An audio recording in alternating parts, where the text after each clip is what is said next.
ये दर्द दिल के तारों का सुना तो नबा कहे के गलास का भेजा तो नबा। ये बात तो सच वाले की कि प्यार का होला उनका बुझा तो नबा। इश्क किए बदनाम हो गए, इश्क किए बदनाम हो गए, हरे चर्चे हमारे सरेआम हो गए। इस पगली ने दिल उस वक्त तोड़ा जब हम इसके प्यार के गुलाम हो गए। कि तोरा बिना दुनिया बिरान लागे गोरी रे, तोरा बिना दुनिया बिरान लागे गोरी रे।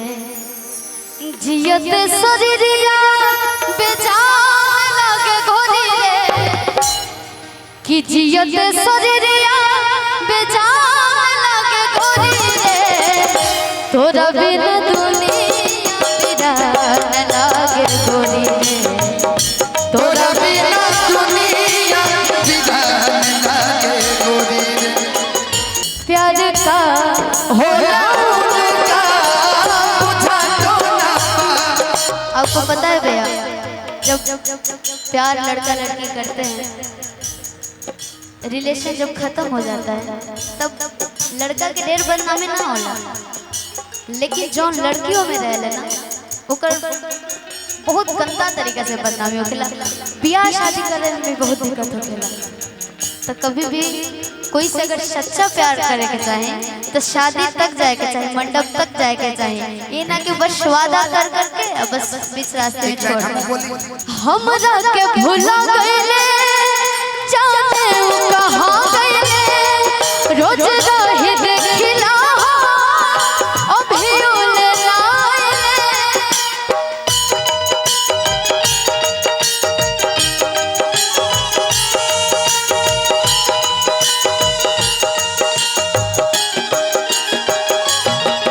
हमरा के भुला गइले जाने उ कहां गइले, रोज रहे देखिला अभी ओले लाए।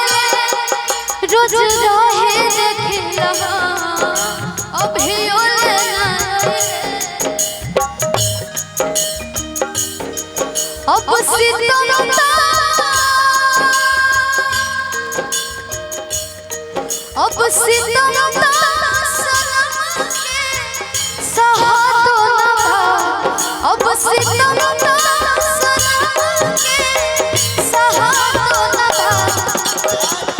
प्यार का होला उनका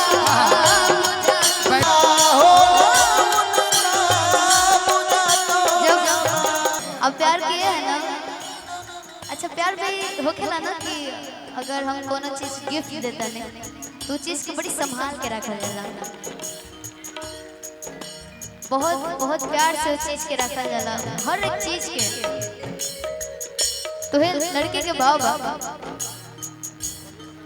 जब याद आवे पतिया पढ़ पढ़ के रोई पतिया, अब जियल न जाला छछनत रहे छतिया, अब जियल न जाला छछनत रहे छतिया। राजा बिना अब हमारा रहा तो नबा, राजा बिना